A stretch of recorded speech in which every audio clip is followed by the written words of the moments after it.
მოგესალმებით მეგობრებო. მოკლედ როგორც იქნა მოვიცალე იმისთვის რომ გამოვიდე და ვიდეო გადავიღო. ძალიან დიდი ხანია არ მეცალა. სამწუხაროა რომ საფხული გავიდა და იმდენი ვიდეოს გადაღება ვერ შევძელი რამდენიც მქონდა გეგმაში. თუმცა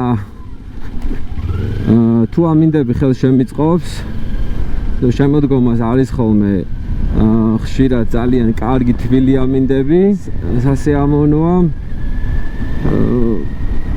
ბაიკის მართვაც კადრებიც ლამაზი გამოდის, იმიტომ რომ ძალიან ლამაზი ფერებია ბუნებაში და ასე რომ ჯერ კიდევ არის დრო იმისთვის რომ ბევრი კაი ვიდეო შემოგთავაზოთ. ეხლა კი რაც შეეხება დღევანდელ ჩემ მოგზაურობას, დღეს გადავწყვიტე რომ წავიდე საგარეჯოში. თქვენ კარგად იცით რომ მე იმის მიხედვით არ დავდივარ სხვადასხვა ადგილებში, რამდენად პოპულარულია, რამდენად ცნობადია ესა თუ ის სანახაობა, ეს იქნება რა ვიცი ძეგლი თუ კონკრეტული ადგილი, ბუნება და ასე შემდეგ. უბრალოდ მე ძირითადად ვეძებ განსხვავებულ და საინტერესო ადგილებს, ადამიანებს და ამით მეც მინდა რომ სიამოვნება მივიღო, რამე ახალი გამოცდილება მივიღო და თქვენც რა თქმა უნდა თუ დაგაინტერესებთ, ეგ იქნება ჩემთვის ძალიან მნიშვნელოვანი და мотиваციის მომცემი, რომ მარტო მე არ მაინტერესებს ის, რასაც ვაკეთებ. მინდა რომ შემოვიარო საქართველოს რაიონები, მუნიციპალიტეტები და ჩემი თვალით ის, რაც მე მინდა რომ გადავიღო, გავაკეთო ამაზე ვიდეოები. და ზოგადად მე ძალიან მაინტერესებს ისეთი ადამიანები, რომლებიც რაღაც ახალს ქმნიან, საინტერესოდ ცხოვრობენ, განსაკუთრებით სოფლებში და ოპტიმისტურად უყურებენ ცხოვრებას, თავიანთ საქმეს, არ ნებდებიან და წარმატებასაც აღწევენ. არა საინტერესო ტრანსპორტია. ხა მოკლედ სულ ეგ არის რა მთელი ფილოსოფია. მე ამაში არ მაქვს დიდი გამოცდილება, მაგრამ ჩემი აზრით ნებისმიერი რამე რასაც მოინდომებ, დროს დაუთმობ და გაინტერესებს, მე გულისხმობ, რა თქმა უნდა, გადაღებას გულისხმობ. გადაღებაში არ მაქვს ძალიან დიდი გამოცდილება. არც მოტოციკლეთის ტარებაში არ მაქვს დიდი გამოცდილება, მაგრამ უკვე დამიგროვდა საკმაოდ. Don't heed it when solemn hurt, nor when it calling me. Darkness is novelty, but still pray it don't swallow me whole. Hope got in all of these verses and ponderance. Our surface is faltering, but I'm constantly wandering through its cracks and its crevices. Found love at a deficit. I better set the tone straight. Know it's in everything. I struggle to find it still. Wish time could rewind a little. Always hungry for younger me. Any version but current me. I roll with the current. Hope it takes my uncertainty, but certainly nothing for certain. Open the curtain, see. Exchange is a currency. Changing the landscape. I hang on the words we speak. I think I should let them go. I think I should let them go. I think I should let them go. I wonder if heaven's doors open for everyone. I see that the devil run along with the angels. I'm still angry at my pops, though we dead and gone. Some cuts turn to scars and they stay. Got too many things I wish that I never saw. Things that I never heard. You told me yo every hurt now it plays on repeat, and I'm taking on every word. I should let it. სანამ დავიდგარეთში მივალ, მანამდე გზაზე უნდა მოვინახულოთ ერთი საინტერესო ადგილი. ეს არის კლუბი ოაზისი სოფელ უდაბნოში. არის ძალიან საინტერესო და განსხვავებული კონცეფცია, საინტერესო ადგილი როგორც ჩემთვის ცნობილია, ეს გააკეთა პოლონელმა ადამიანმა, უკვე ძალიან დიდი ხანია. ნუ და დანარჩენ დეტალებს უკვე ადგილზე მოგიყვებით. შევეცდები ჩავწერო ეს ადამიანი, ადგილიც გადავიღო და დარწმუნებული ვარ საინტერესო ამბებს მომიყვება და გამაცნობს ამ ობიექტს.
Ძაღლით მიჩეულია უკვე.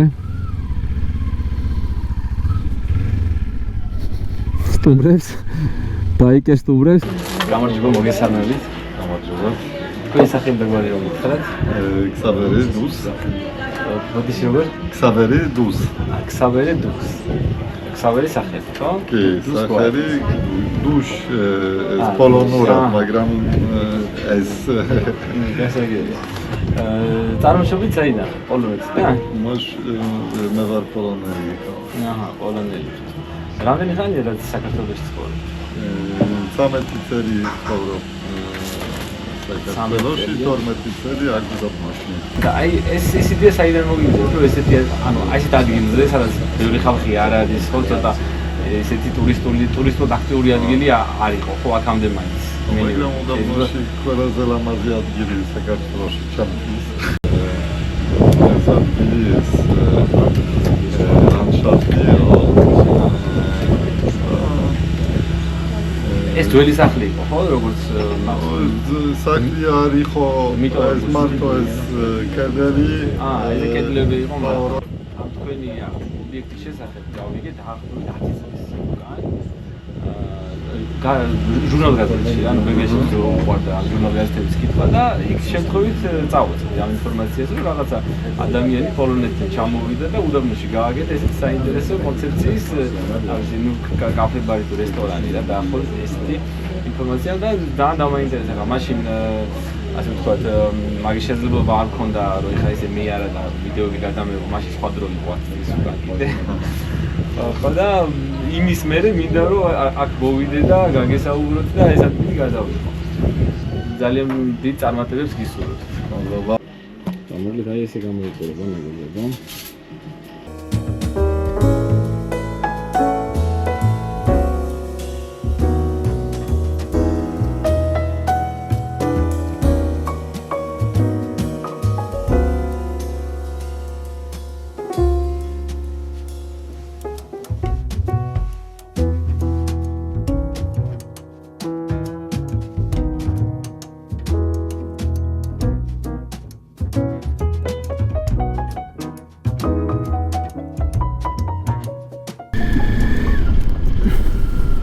ძალიან საინტერესო იყო.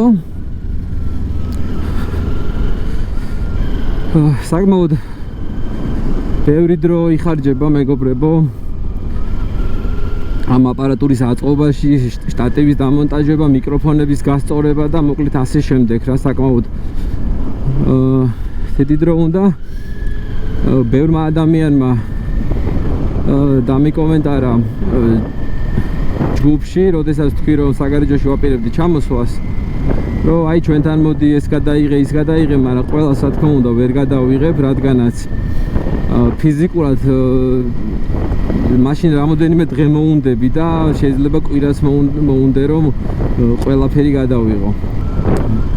ეხლა მივიდივარ დავით გარეჯის მიმართულებით. ეხლა დავით გარეჯი ძალიან ესეთი ყველაზე ცნობილი ადგილია ალბათ საგარეჯოში. უმეტესობა ალბათ ნამყოფი ხართ. მაგრამ ეხლა აქამდე ვარ მოსული და საგარეჯოში რო ვარ მივიდე არ გამოვა არანაირად. თან საკმაოდ დიდი ხანი არ ყოფილვარ მეც. ბოლოს რომ ვიყავი, მაშინ ჯგუფურ ტურებს ვაკეთებდი. უბრალოდ მე და ჩემი მეუღლე ვაკეთებდით ჯგუფურ ტურებს და ბევრი ადამიანი მოგვყავდა სხვადასხვა ადგილებში დასათვალიერებლად. და მას მე არ ყოფილვარ.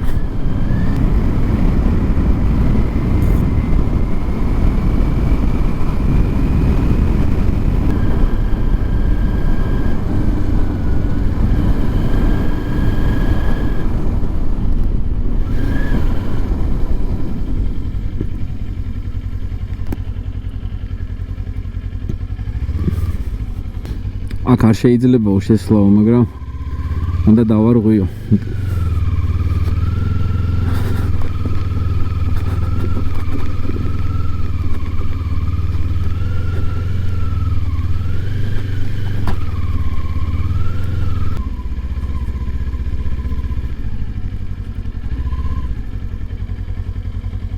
მოვედით მეგობრებო დავით გარეჯის მონასტერში, რომელიც არის დაარსებული 12 ასურელ მამათაგანი არის ერთ-ერთი დავითი, რომელიც მოიხსენება როგორც დავით გარეჯელი.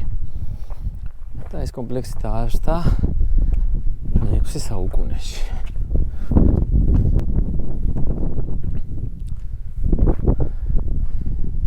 ძალიან ულამაზესია და განსხვავებული და განსაკუთრებულია ეს ადგილი, რომელიც სხვას არ გავს. ზოგი ხაზარებს ხოლმე ვარძიას, მაგრამ ეხა აი ამ ქვაში გამოკვეთილი კილიებით მხოლოდ ვარძიას ვერ შეადარებ, რადგან ვარძია უფრო სხვა დანიშნულების კომპლექსია, უფრო მასშტაბურია და ჩემს ძალიან განსხვავდება. ნუ აი ამით რა თქმა უნდა გავს აი ამ კლდეში გამოკვეთილი აი ამ ქვაბულებით, რომელიც შემდეგ როგორც კილიები ესე გააკეთეს. ეს არის იზო, ძალიან საინტერესო და ლამაზი ტაძარი არის და ზოგადად სამონასტრო კომპლექსი. ამის იქით უკვე აზერბაიჯანის ტერიტორია, რაღაც ნაწილი ჩვენი ძეგლების დღესაც ესე ვთქვათ ცოტა გაურკვეველ მდგომარეობაშია, იმიტომ რომ კი შეიძლება შეხვიდე დაათვალიერო, მაგრამ ჯერ დემარკაცია არ არის გაკეთებული და ზუსტად ჩვენი რომელია და იმათი რომელი არის, ეს არის რაღაცა ღიად დარჩენილი და თითქოს ჯერ გაურკვეველი. თუმცა აქ ფრესკები, აშენების სტილი და რა ვიცი, მილიონი რაღაც მეტყველებს იმაზე, რომ ეს არის ქრისტიანული კულტურა და არა მუსულმანური, ეს არის ქართული და ყველაფერზე ეტყობა. ანუ ამაზე რამე მსჯელობა, რომ ეს შეიძლება ჩვენ არ გვეკუთვნოდეს, არის გამორიცხული. ხო, არ მინდა ხა ძალიან სიღრმეებში შევიდე, მაგრამ თუ მეგობრობა რაღაცები უნდა იყოს გათვალისწინებული, რა თქმა უნდა, თუ ნამდვილ მეგობრობაზეა საუბარი ქვეყნებს შორის. მოკლედ გამოვედით დავით გარეჯიდან, მეგობრებო. ცოტა სახიფათო გზაა.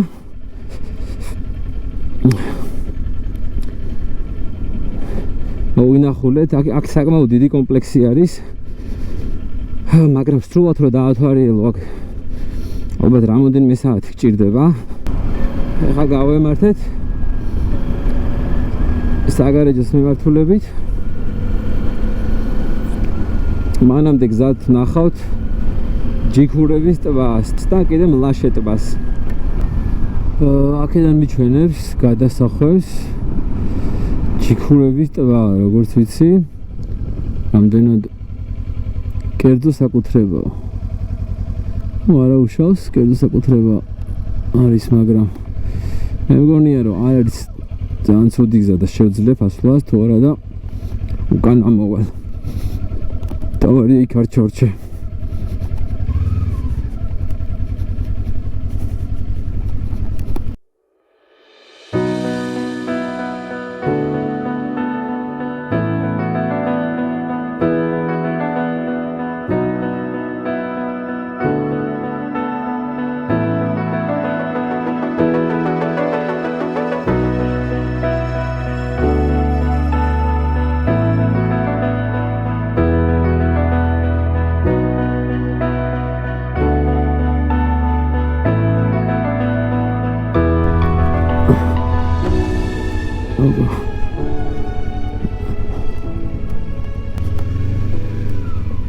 რა უცნობი ქვეყანა გვაქვს, სადრას გადააწყდები, რომელიც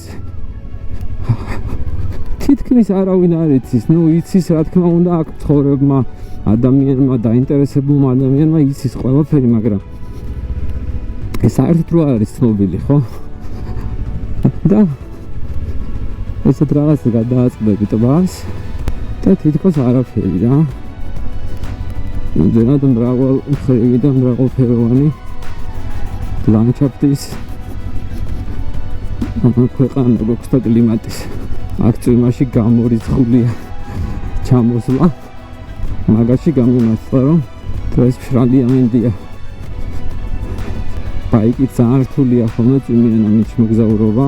ნახეთ მეგობრებო, ეს არის ჩიქურების ტბა.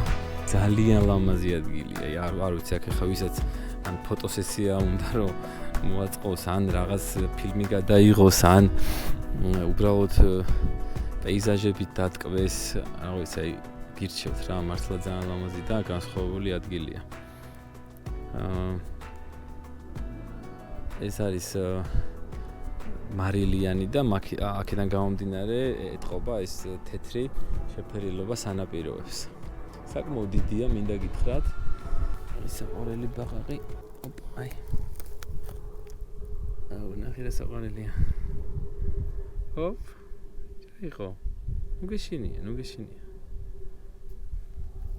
გეშინია. მოდი. აი არ გვენდობა ადამიანებს ზოგადად ეშინია ჩვენი. ოპ. გაიწანდი მითი. ხო, მოკლედ სულ ეს იყო აქ, რაც შეიძლებოდა მე ნახა ჯიქურების ტბაზე. დრონის კადრებიც ნამდვილად საინტერესო იქნებოდა აქ, თუმცა დრონი არ მაქვს, ახლო მომავალში მექნება სავარაუდოდ და მე უფრო დავხვეწავ და ასე ვთქვათ განვავითარებ, გავამრავალფეროვნებ რაკურსებს და კადრებს. მოვინახულეთ ჯიქურების ტბა და ეხლა გავემართეთ საგარეჯოში. უნდა ვნახოთ ერთი ძალიან მაგარი ადამიანი, რომელსაც აქვს ძალიან საინტერესო პროფესია და ძალიან საინტერესო რაღაცებს აკეთებს.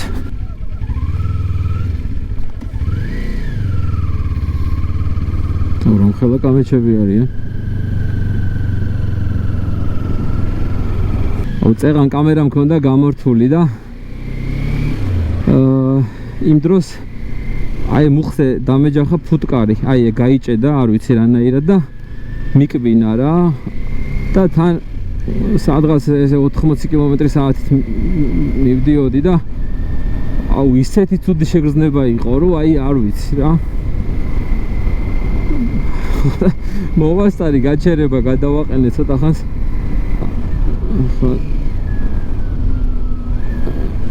მაგრამ სასარგებლოა სხვადასხვა ფუტკრის ხამე.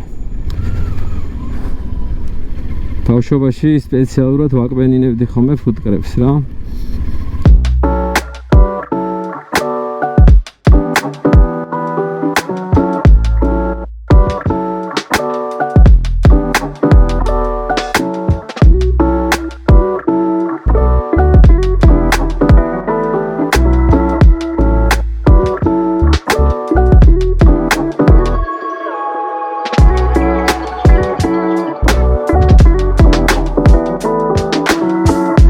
ზოგადად მეგობრებო, ეს ეხლა არ დამიწყია, ეხლა რასაც ვაკეთებ. უბრალოდ ეხლა დავიწყე ვიდეოების ჩაწერა.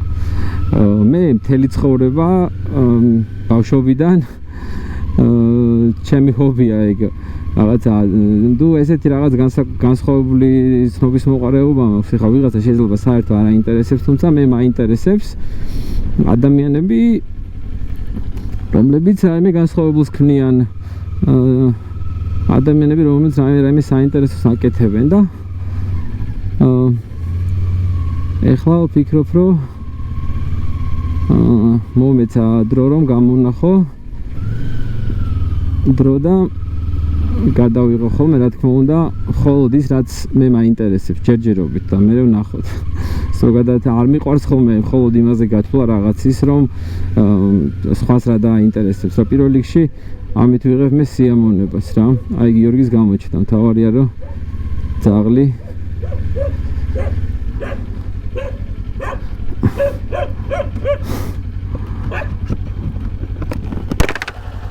გამარჯობა. როგორ ახალ? ხო არ იკბინება. ზოგადად არ უყვართ ხოლმე ეს ტრანსპორტი ძაღლებს. ეხლა ვიმყოფებით საგარეჯოში. ძალიან საინტერესო ადამიანთან. ეს არის გიორგი გრატიაშვილი. გამარჯობა გიორგი. გიორგის შესახებ გავიგე დიდი ხანი არ არის, მოკლედ რამოდენიმე კვირა არის და დამაინტერესა უბრალოდ ფიქრობ რომ საინტერესო რაღაცას აკეთებს და ღირს ამისთვის დროის დათმობა.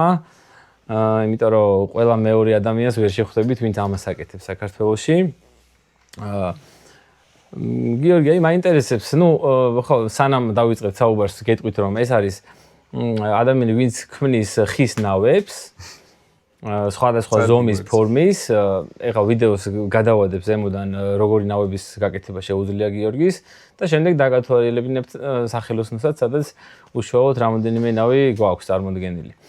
მაინტერესებს გიორგი, რამდენი ხანია რაც ეს იდეა გაგიჩნდა, რომ ეს ნავები გაგეკეთებინა და საიდან გაგიჩნდა ეს იდეა? 2 წელი რა, 2 წელი არის. ანუ გრანტი იყო ვიღაც ჩემმა ერთ-ერთმა ჩემმა მეგობარმა მითხრა, რომ გრანტია რაღაც გავაკეთოთ. აი ყველა რაღაც ჩალიჭოს. ჩვენც ვქნათ რაღაც და ლაიქ იმდენი ჩამონათვალი იყო 300 დასახელება იყო, რაც შეგიძლია გაგაკეთებინა იმ გრანტიდან რომელიმე. მე რასაც საქმიანობდი, საჩემო არაფერი არ იყო. უყურებ. მეთქვი ახლა არ არის არაფერი, რა დავანებე თავი და მე სახში რომ მოვედი ფიქრობ, ვა, ნავები არა აქ და ხო და უცბად საიდან წამინდოდა რა. და რა ხანი აი ბავშვობიდან ალბათ ქონდა ხო რაღაც ინტერესი? კი, მე 16 წლიდან დურგალი ვარ რა, უკვე დამოუკიდებლად მუშაობდი, სხვებსაც ვამუშავებდი, ასე შემდეგ. გამოცდილება დიდი ხნიანი გვაქვს. სულ მინდოდა ეგ ნავები მეკეთებინა რა, ხან შემხვდა ჩემი ისიც გამართლდა. დავწერე გრანტი, არავინ არ დამხმარებია, ყველაფერი ჩემი იდეით. ალბათ აწარმოე საქართველოს ხო თუ სხვა პროექტი? და მანამდე თქვა რაზე მუშაობდი, ანუ ხის ნაწარმი ყველაფერი კი. კარადები, მაგიდები, სკამები, კოტეჯებს ვაკეთებდით, მშენებლობა, სახლის, ელექტროშემდუღებელი. გრანტი რომ მოვიპოვე, მე უფრო მეტი სტიმული მომეცა რომ ნავები მეკეთებინა. აქამდეც მქონდა გაკეთებული, მაგრამ ეს გასაყიდად და ის არა ჩემთვის რა უბრალოდ. სხვა რამესაც აკეთებ ხა თუ აი მარტო ნავებზე გადმოვიდე, თქვა თუ დიდი დაინტერესებაა მაგ ხრი რომ აი სხვა თქვა ვეღარ იცლის სხვა რაღაცისთვის მარტო ნავებზე თუ არ არის? ჯერ არ არის ისეთი რეკლამა რომ აი ვიღაცამ იმდენი შეკვეთები გამოგზავნოს რომ სერიოზულად იყოს საქმე რა. სულ ალბათ ამ 2 წელში 10 ნავი გავაკეთე, ერთი გემი იყო.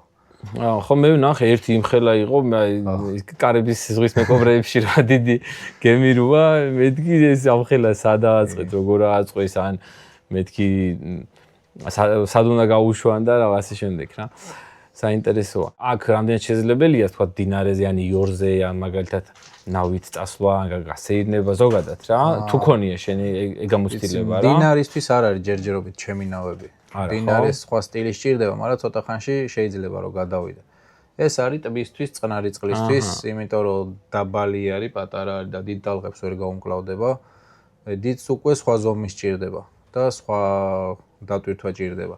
ეგეთი ის არ არის ჯერჯერობით რომ აი ვიღაცამ ძვირი გადაიხადოს რა რაც ჭირს აი ყველაფერი თითქმის თვითღირებულების ფასშიც ვერ გამიყიდია ზოგჯერ. იმიტომ რომ ვიღაცა რო გებულობს 4000 ლარი ბევრი არის ქართველი ხალხისთვის უმრავლესობას უჭირს და არ აქვს იმის ფუფუნება რო იყიდოს რა და 4000 ლარიდან თითქმის 3000 ლარი მარტო მასალა სჭირდება. და ერთი თვე უნდა კეთებას. მაშინ ხო, მაგ თვალსაზრისით ძალიან იაფია მაშინ. კი, და აი ერთ-ერთში კი არა, ვიღაც ევროპელები რო აკეთებენ და ასე შემდეგ, უცხო ქვეყნის ხალხი ეს 3 მაგი მოგებარჩევათ, მინიმუმ 2 მაგი მაინც და მე ქართულ მომხმარებელს თავაზობ აი ჯიგრულად ყველაფერს, რომ აი თქვი აი მასალაზე ცოტა მეტი, რომ თლად მუქთად ხო ვერ გავა. შორის იცი როგორი ნავებიც მაქვს გაკეთებული. ნებისმიერ პატარა მანქანაზე დაუდებ 2 ნავიც დაეტევა და წაიღებ სადაც გინდა. რა ეგეთი მსუბუქია. ეს მსუბუქი კონსტრუქცია სჭირდება კარგი მასალები. ამ კარგ მასალებს აყავს ფასი მაღლა. რომელ ნავებზეც ვლაპარაკობ 60-70 კილო გამოდის და 5 კაცი ჩავზარვართ და ტესტირებაში 9 ვისხედით. მაგას რამდენად აკეთებ მაგალითად? 3500 ლარში შემიძლია რომ გავყიდო ეგ რა, უბრალოდ ნაკლები დრო ჭირდება, მაგრამ მასალა მაინც ბევრი ჭირდება. ხო. ვცდილობ რომ რაღაც ფასები დაბალზე ვიმუშაო, იმიტომ რომ მომხმარებელი ვიღაც სენდომება სალაშქროდ წავიდეს, იქ ტბაზე გაისეინოს, მერე მანქანაზე დაადოს, უცბად წავიდეს, სხვაგან გაისეინოს. გეხმარება ვინმე? ცოლი, შვილი, მამა, ძმა, ხანდახან როცა მჭირდება. მთელი ოჯახი ჩართული არის ხოლმე ამ საქმეში რა. კი, ძირითადად მეუღლე რა. მოგე ძალიან ბევრი შრომა გიწევს და ჯერჯერობით ისეთ დაფასება არ არის, როგორიც ასე ვთქვათ, გინდა რომ იყოს, ხო ესეა. და იქნებ ის არის მიზეზი, რომ აი თითქოს ფართო მასების არ არის ცნობილი, ხო, რაღაც. აი მაგას ვცდილობ. მეც საიდან გავიგე, აი ჯგუფიდან გავიგე შემთხვევით, თასა და უხარისხო რაღაც კადრი იყო გადაღებული ჯგუფში, რომელიღაც Facebook ჯგუფში და იქიდან მე მივყევი, მე თქვენი გვერდი ვნახე, რა ქვია თქვენ იორა, ხო? ეგ ალბათ იორის დინარე იორიდან გამომდინარე?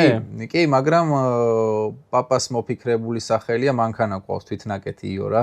ისიც პაპას გაკეთებული, ოღონდ აი ძალიან ძველი ესეთი დრელები რო იყო ხოლმე ხელში დასაჭერი და სად ყავთ ეგ მანქანა? ეხლა ჩემი ძმის სახლში არის გაჩერებული აქ ტერიტორია. აღარ მუშაობს. არა, ხის. ჩაულებრივი მსუბუქი თვითამ წესის არის. მეთქი რაღაც ალბათ. არა, ნამდვილი მანქანა გაფორმებულია, თავის საბუთი, თავის ნომრები აქვს.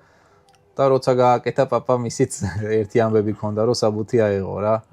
და იმ მანქანას დაარქვა იორა, ხო? ხო, იმ მანქანას დაარქვა იორა, მეც მინდა ეხლა იორათი გავაგრძელო ყველაფერი და მე უფრო იერსახეს შეიცვლის რა, მარტო ნავები არ იქნება, სხვა გეგმებიც გვაქვს ბევრი რამე, რომ მარტო ნავი არ არის მარტო იორა რა, იორა იქნება ბევრი რამე. იორა იქნება რკინის ნაკეთობები, ხის ნაკეთობები, იორა იქნება სკოლაც და იორა იქნება კიდე მომავალში მინდა რომ შშმ პირების ვასწავლო, დავასაქმო და ისეთი საქმე გავაკეთო, რაც ძალიან იშვიათი არის. ყოველ შემთხვევაში მე არ მინახია რა საქართველოში რო ვეძებ, აი შშმ პირებისთვის რა არის. სულ ყველაფერს ისეთ საკეთებენ, რომ ვითომ ადვილად გააკეთონ და ამასობაში ყველაფერი შესაძლებელი არის. მე მიცდია ცალი ხელით, ისე შევიზღუდე თავი, რომ მაგალითად სხვა როგორ გაუმკლავდება და ეგრე მიფიქრია რაღაცები. უკვე იდეაში არის განხორციელება ჭირდება, ცოტა ფინანსები ჭირდება. აი ძალიან საინტერესო, აი მაგაზე რომ ფიქრობ, ეხა ეგეც ძალიან კარგია, იმიტომ რომ ეხა მილიონი ადამიანი რაღაცა საქმიანობს, მაგრამ არ გაახსენდება, ხო ეს შემოპირები. და იტყვის რომ, რავი, ჩვეულებრივ დავასაქმებ, ხო? სხვათა შორის ეგ ამბავი როგორ არის, რაღაც ხელობა რო იცი, სხვას რო ასწავლო, არ უნდათ რა, რომ მაგალითად ხელობა არ წამართვას კლიენტი არ. ძალიან ცუდია. ყველაფერი რაც ვიცი, მოსწავლეები წავდა, ყველაზე პატარა 15 წლის ბიჭი იყო. რაც ვიცი ყველაფერს ვასწავლი რა იმეს. აი ძალიან კარგი. რაღაც რო იცი ცოტაც უნდა გასცე რა, ეგეთი სამყაროს კანონზომიერებაა. მე უფრო მირჩევნია რომ ჩემზე უკეთეს კიდე ვაჯობო და არა ვიღაცას შევეჯიბრო რომ საქმე არ წამართვას რა. კი, რა თქმა უნდა. შენ შეიძლება კიდე უფრო განვითარდე. კი, იმის ყურებაში კიდე მეტი რაღაც ისწავლე. უფრო განვითარდები. ხელობა არ უნდათ. ასე გონიათ რომ ხელობა რა ვიცი, მე ყველაფერი რაც მაქვს ხელობით მაქვს. ხო, თითქოს უკვე რაღაც ძველმოდური გონია, თითქოს რომ აღარ არის კადრებად, რა ვიცი და ეზარებად და. აი, ეხა მაგალითად რო იყოს შესაძლებლობა, რომ ეხა თბილისში ცხოვრობთ და იქიდან ბავშვს აქ ყველა დღე და თუნდაც კვირაში რამოდენიმე დღე ცოტა რთულია, მაგრამ აი დიდი სიემოვნებით ჩავრთავდი რა. ისე უბრალოდ რომ ისწავლოს რა. ხელობა ავითარებს გონებასაც, უნარებსაც და უფრო სხვანაირი ხდება ადამიანი რა. პრობლემას ხედავ მარტო ეგეთ რაღაცეებში რა. ინტერესი არა აქვს არავის. თან გულდასაწყვეტი არის. თან ხალხი ცოტა იმაში სწავლაში ფულს იხდის რომ ისწავლოს რაღაცა და მე კიდე უფასოდ ვასწავლი და არც ის უფასოდ არ უნდა. რავი, მე რაც შემეძლება შევეცდები რომ ბევრ ადამიანს მივაწვდინო და მეგობრებო თქვენც არ დაიშუროთ, გადააზიარეთ, სხვებსაც უთხარით რომ აი ესეთი კარგი ადამიანი არსებობს კახეთში, ესეც საინტერესო საქმეს აკეთებს და რავი ჩვენ ყველამ ჩვენი წვლილი შევიტანოთ რომ დავეხმაროთ იმაში რომ ბევრი მე რაც მეტერიალიზება იქნება ეს ადამიანი შეძლებს რომ უფრო წინ წაიყვანოს თავის საქმე და უფრო სისულეში მოიყვანოს თავისი გეგმები და მიზნები. კი რა თქმა უნდა. კაი, მოკლედ ხო მე მგონი საკმაოდ ვისაუბრეთ. ეხა უბრალოდ წეგან კი ვისაუბრეთ, მაგრამ აი კიდე რამოდენიმე სიტყვით რომ აი იმ ნავებზე რომ ახლოდა რომ შევხედოთ და თან გავისაუბროთ და ის კი ეხლა ორი სტილის ნავი მაქვს, ერთი ეს ხისები და ერთი რა მასალაზეც ვლაპარაკობ, ისიც ნახოთ თუ ნებოთ. კაი.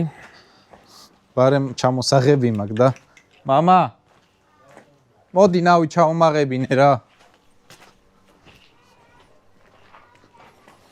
შენ არა მამი, პაპას უთხარი. ხილათ გაუშვ.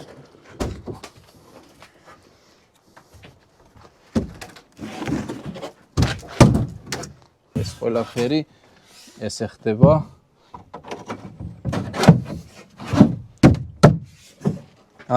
ეს უკვე ნავი არის. აქ უკვე ნიჩბები ჩამაგრდება, შეგიძლია ორ დონეზე ჩაამაგრო. ნუ ეხლა ეს მემაწყობდა ესე და იმიტომ გავაკეთე. შეიძლება სხვანაირად უნდადეს და იმას გადავაკეთებთ. მატორი ამაზეც შეგიძლია დაამონტაჟო.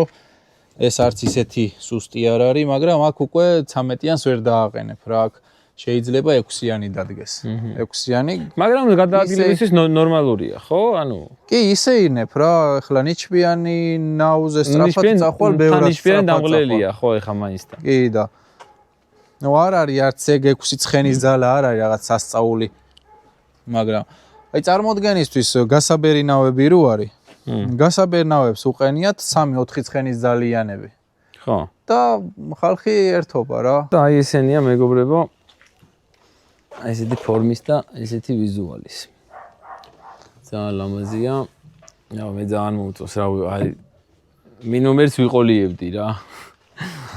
ოღონდ ცოტა სუბუქს რო შევძლო, სადმე რო წავალ, ცოტა შორის. კი, აი სურათებში განახებ, ამაზე ბევრად უკეთესი მოდელები გვაქვს გაყიდული. ახლა ბოლოს ერთი კვირის წინ წაიღეს. ისეთია, რომ მე მაგალითად იდეალურად მიმაჩნია რა. კანოს სტილი, კანო ეს ფორმა რაც ვნახე ვიდეოებში, სურათებში, ის ავიღე და გავზარდე, ნავად გადავაქციე რა. ძალიან კაი. კანო სადღაც ესეთ 60 სანტიმეტრამდე არის სიგანეში და. სიამოვნებით. მე გავაკეთე მეტრანახევრიანი სიგანეში. პრაქტიკული არის, მოსახერხებელი არის, სიჩქარესაც არ კარგავ, დიდი ძალა არ გჭირდება გადასაადგილებლად, ამაზე ბევრად მარტივი არის ის.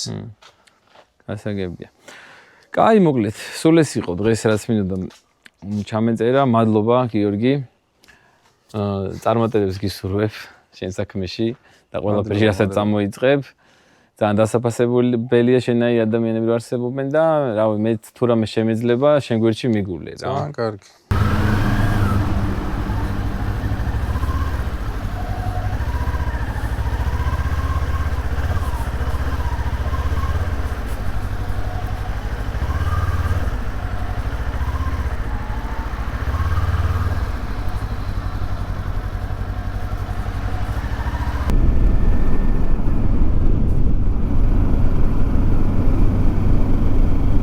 ეხლა მივდივართ მეგობრებო ღვინაშვილების მარანში. წინასწარ არ დამირეკავს. და ნახოთ, აბა რა ვიცი, რა სიტუაცია არის, როგორი კერძები აქვს, როგორ დაგხვდებიან. კიდევ დღეს მინდოდა რამოდენიმე ადგილის მოსწრება. ერთ-ერთი იყო უჯარმა. კიდე იყო მანავის ციხის ნახვა მინდოდა. კიდე მინდოდა ყველაზე მეტად რაც მინდოდა არის კურორტი ცივი. ცივკო და ესე ეძახიან აქაურები. ეს არის ადგილი, კურორტი, რომელიც არის ზღვის თონიდან 1800 მეტრზე. და არის ულამაზესი ხედები, არის ძალიან მაგარი კლიმატი. თითქმის ასე ვთქვათ ბაკურიანის დონის ჰაერი არისო და შესაძლებელია ძალიან მაგარი კურორტის გაკეთებაო.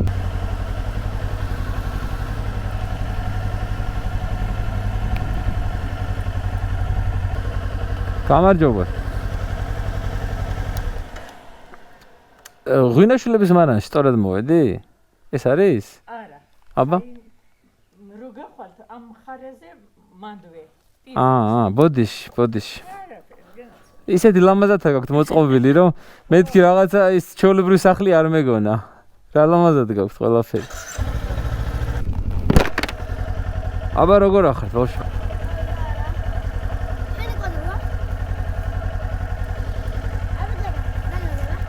დავქნა? დავგაზო? რატო გიყურთ ყველა ბავშვს ეგეთი რაღაც?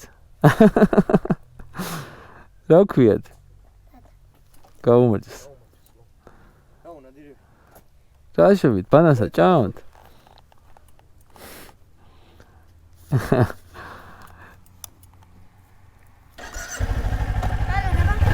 კარგად, აბა, კაი ბიჭები ხართ. ძალიან საყვარლები არიან.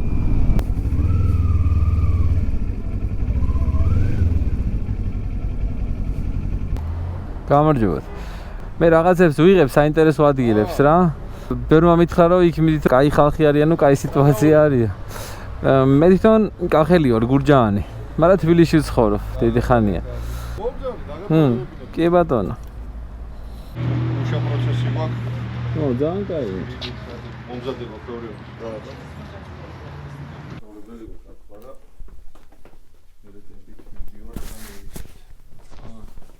აქ ხონდა ეხა ერთი წელი ვაჩერებ ხოლმე, არ ვიცი ყველას უყურს ხოლმე, მაგრამ ჩვენ ესე ტექნოლოგიით ვაყენებთ საფერავს. ეს გავხსენი გუშინ წინ, ეს გაიხსნება 2 დღეში.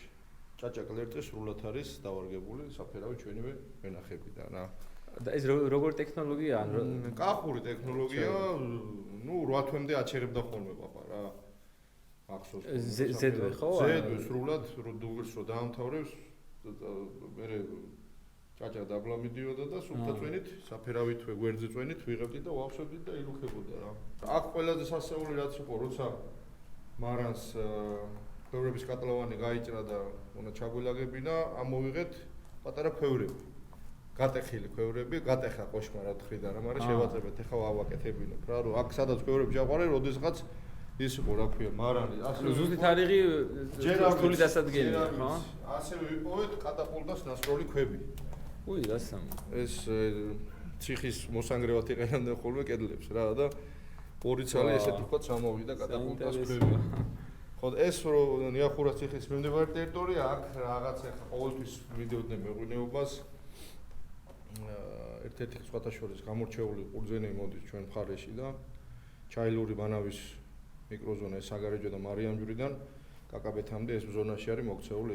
5 სახეობა გვაქვს. უფრო მეტად ხაზითებდა საფერავი გავრცელა და რატომღაც არ ვიცი, რამ განაპირობა. შეიძლება მეტი ფასი ქონდა, შეიძლება მარტივი მოსავლელი იყო. უფრო მეტად საინტერესო. მაგ ინფორმაცია არ მაქვს, მაგრამ უფრო მეტად გონია რომ აი ძველ დროს კომუნისტების დროს ასე ვთქვათ, ადვილად მოსავლელ ვაზებს და ამტან ვაზებს ტოვებდნენ, რომელიც იაფი დაჯდებოდა მოვლა, იაფი დაჯდებოდა მეტი გამოსავალი ექნებოდა და ის ინდივიდი ჯიშები ცოტა მიივიწყეს, მაგრამ მადლობა ღმერთს რომ აღდგა ეხლა და კარგად მიდის ყველაფერი. დღესდღეობით 525 ჯიში კიდევ გვაქვს. ჯერჯერობით. ძალიან კარგი. ანუ ეს ხა ოჯახური ბიზნესი არის და ოჯახის წევრები? კი, სულ ოჯახის წევრები ვარ, დედა, მამა, ჩემი ძმა, ჩვენი მეუღლეები, შვილები, მრავალშვილიანი ოჯახი ვარ და ძალიან. ვეხმარება ყველაფერში და არ გვიჭირს ასე ვთქვათ ხელსაქმე. ძალიან კაი, მე მიხარია რომ ადამიანი რაღაც საინტერესო საქმეს აკეთებს, თან უფასდება და თან კიდევ ხო, რო კმაყოფილია, მაგას არაფერი არ ჯობია რა. კი, ჩვენი ვალდებულება ეს არის, რომ რაც დაგვიტოვეს ის კი, ეგ ძალიან კარგია. მამპაპისეულ ასე ვთქვათ, გზას რო არ ღალატოთ, ეგ ძალიან კარგია. ეხლა შემოსული ქისი. საწიფელი მწვანე. ქისი ხიხვი არ მქონდა ბევრი და ასე ვთქვათ, სუწამართვეს. და ეს ცოტა შემოვჭერთ 500 ბოთლი კიდევ აქვს გაკეთებული. ანუ მოთხოვნა არის და აინტერესებს ქართველებს ესე უცხოეთს. ამ ბოლო დროს უფრო მეტად მოიკიდა ფეხი რა, მეღვინეობამ. აი მცირე მარნემა მაგალითად ვინც ნატურალურ ღვინოს აწარმოებენ და ძალიან მიხარია რა, რომ აი ბევრ გამორჩეულ ღვინოს შეიძლება მიირთვა მცირე მარნებიდან. აი ბევრ თბილისის ნებისმიერ ბარში, აი ბევრ სადაც ღვინის ბარია, გამორჩეულ ღვინოებს შეხვდები და ძალიან მიხარია რა. მე ვცდილობ ხოლმე რომ აი თუ ღვინოს ყიდოს ვაპირებ, უფრო მცირე მარნის ღვინო ვიყიდო, იმიტომ რომ ჯერ ხო ხელშეწყობაა ქართული საქმის მეღვინეობის და მე კიდე ეხა აი როცა აკეთებ სიტყვაზე რამოდენიმე მილიონ ბოთლს, ის ცოტა სხვა გათვლა არის რა, ის ღვინო და ეხა ის შეზღუდული რაოდენობით გაქვს. ის კიდე სხვანაირი ღვინოა რა, უფრო რაღაცა ანუ ასე ვთქვათ, გლეხი იმას არიზავს, რომ უხარისხო პროდუქტი შემოგთავაზოს რა, იწვალოს და ჩაასხას რაღაცა ისეთი, რომელიც ვთქვათ, რომელსაც თვითონ არ დალევს რა, ესეც არ ჩაასხავს რა. ხო და ეგ რო ასე ვთქვათ, დაბრუნდა და ბევრმა დაიწყო. ბევრ ქვეყანაში ვარ, ძალიან ბევრ ქვეყანაში ნამყოფი, ჩემი პროფესიიდან გამომდინარე, ხელოვანი ვარ, მომღერალი ვარ და აი ძალიან ბევრ ასე ვთქვათ, აი გამორჩეულ მეღვინეობაში ვარ, როგორც საფრანგეთში, ასევე იტალიაში ნამყოფი და რა ვქნა, მაინც შემირჩენია ჩვენი ღვინო გახურით ქართული ტექნოლოგიით რა. სრულიად განსხვავებულია გემოთი და ხალისით, ასე ვთქვათ. აი ხასიათი ღვინოს რაც გააჩნია კიდე, ყველაზე მთავარი რა. ღვინოს პირველივე, მეორე და მესამე ჭიქაზე უნდა იგრძნო, აი პირველივე ჭიქაზე ის ხეული, ის ხასიათი რაღაც ენდორფინები რო იწყებენ, ბედნიერების ჰორმონები, სადაც ვთქვათ, სიარულის ორგანიზმში, ის ღვინო იმას ვერ ვიგებ ამ ევროპული ღვინით რა, იქაური ტექნოლოგიით უფრო არც ისეთი ბუკეტი აქვს. ეხლა მე ძალიან განთქმული სომელია და პროფესიონალი არა ვარ, ანუ ჩვენ ვარ მეღვინეობა ოჯახის რა, მაგრამ ის რაც ქართულ ღვინოს აქვს, სხვაგან ერთად ვერ ნახავ რა. აი მაშია საქმე. ის პირველი ჭიქა იქნება დაფასდეს, ანუ ოღონდ იმ დონეზე დაფასდეს, რომ ეხლა სოფლის ცნობილი რო არის, ეხლა იტალიური და ფრანგული და ესპანური და სხვადასხვა ღვინოები. იტალიელებს და ფრანგებსაც უკვე საქართველოსთან მიაქვთ ქვევრები. და ცდილობენ რომ დააყენონ ჩვენნაირად, მაგრამ რა ვიცი, აბა როგორ გამოვოთ, ნახოთ. ჩამოგვიტანონ გაგვასინჯონ. ნახოთ. მოდი, ამ შემოდგომას გავუმარჯოს, კახეთს გავუმარჯოს. თქვენ გაგიმარჯოს. ბარაქიანი იყოს, დოლათიანი იყოს და ყველა ადამიანი მთელ კახეთში და მთელ საქართველოში აი ისე ეცხოვს ყველა ადამიანს, როგორც თვითონ გაუხარდება, რომ ბედნიერი იყოს, ლაღი იყოს და ის თავის საქმე რასაც აკეთებს, კმაყოფილი იყოს იმით და გაღიმებული და გახარებული გვენახოს. ვერც ფაქტას, აბა ბარაქიანი შემოდგომა იყოს კახეთში და სრულიად საქართველოში, ყველა კუთხეს განსაკუთრებული ინდივიდები აქვს, განსაკუთრებული ჯიშები აქვს და თითქმის ყველა კუთხის ღვინოს ასეთ ვიშე კარგად ვცნობ და მიყვარს გამორჩევა. ორა კაიგი მომები. ძალიან აბა შეგარგოს, გამომარჯოს. გაგიმარჯოს.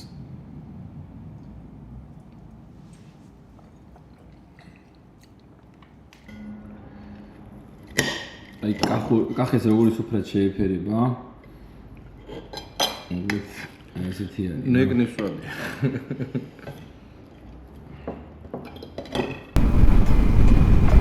ასე დასრულდა მეგობრებო დღევანდელი დღე. იმედი მაქვს მოგეწონათ ვიდეო. გამოგიწერეთ ჩემი არხი, მოიწონეთ ვიდეო და დააკომენტარეთ. მომავალ შეხვედრამდე.